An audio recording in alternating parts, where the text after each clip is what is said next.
So, TV ratings naman po tayo mga kaparokya bago natin simulan ang online viewership ng dalawang noontime show dito sa bansa.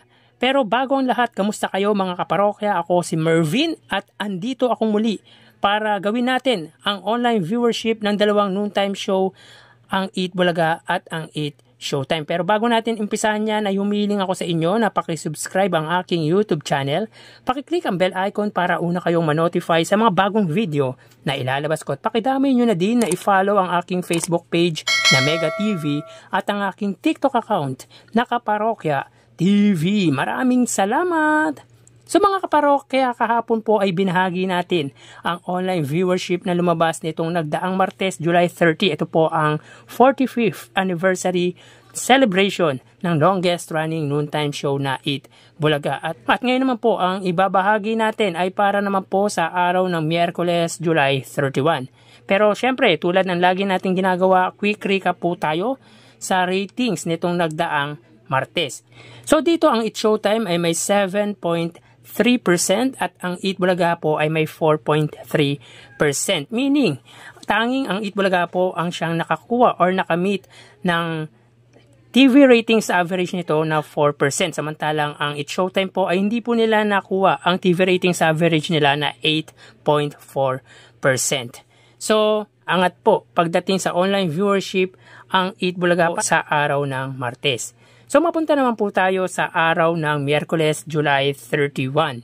So, dito may kita po natin ang Eat Showtime ay may 7% at ang Eat Bulaga naman po ay may 3.6%. So, dito ang Eat Showtime ay nabawasan ng 0.3% at ang Eat Bulaga naman po ay nabawasan ng 0.7% mula sa TV ratings na lumabas nitong nagdaang Martes. So dito, both noontime show ay hindi po nakuha ang TV ratings average nila na 8.4% para po sa Eat Showtime at 4% para po sa Eat Bulaga. Ang GMA ay may 5.1%, ang GTV ay may 1%, ang A to Z ay may 0.6%, ang Kapamilya Channel ay may 0.3% at ang All TV ay 0%.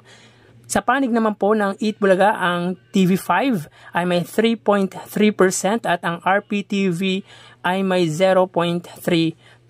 Kung makikita po natin dito, ang GTV at ang Kapamilya Channel lang po ang nakakuha ng TV ratings average nito. Sa panig naman po ng Eat Bulaga ay ang RPTV lang po ang nakakuha ng TV ratings average para naman po sa panig ng Eat Bulaga. At kung titingnan natin ang diferensya ng TV ratings ng main TV network ng dalawang noontime show, ang GMA ang siyang angat sa TV5 ng 1.8%. So 1.8% na lang po ang angat ng GMA sa katapat na TV network na TV5. Mga kaparokya, alam naman po natin kung ano ang advantage ng Eat Showtime sa Eat Bulaga. Pero magkaganon man, alam din po natin na iisa lang po ang hangarin ng dalawang noontime show, ang magpasaya, kasama na dyan ang pag-entertain, makapagbigay ng magandang programa sa kanilang viewers or manonood, tumulong hindi lang sa financial kundi sa mga matututunan natin sa dalawang noontime show.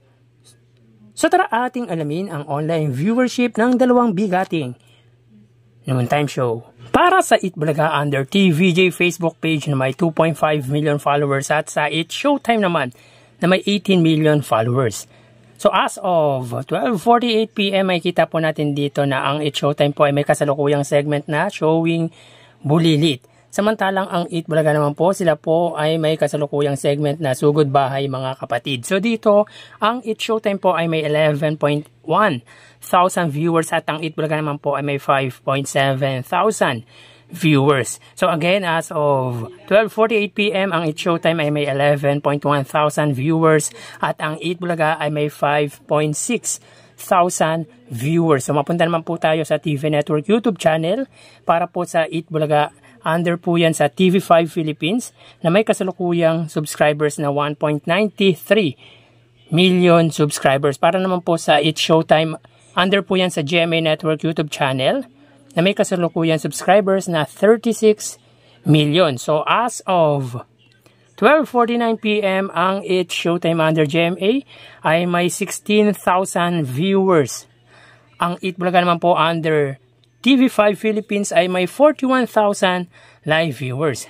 So again, as of 12:49 PM, ang Eat Showtime under GMA Network ay may 16,000 viewers at ang Eat Bulaga naman po ay may 41,000 viewers under the TV5 Philippines. Mapunta naman po tayo sa main YouTube channel ng dalawang noontime show para po sa Eat Showtime. Under po yan sa ABS-CBN Eat Showtime na may kasalukuyang 2.32 million subscribers. Para naman po sa Eat Bulaga under Eat Bulaga TVJ YouTube channel na may kasalukuyang subscribers na 1.07 million. So as of 12:49 PM, ang Eat Showtime ay may 80,000 viewers at ang Eat Bulaga naman po ay may 56,000 live viewers.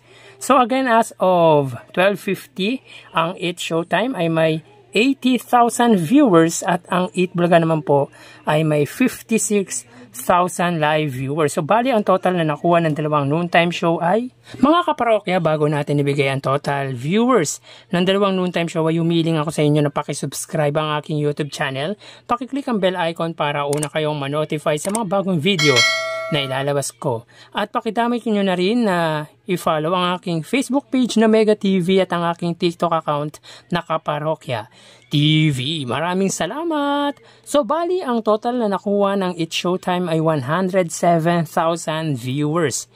11,000 para sa kanilang Facebook Live, 16,000 para sa kanilang TV Network YouTube channel at 80,000 para sa kanilang main YouTube channel.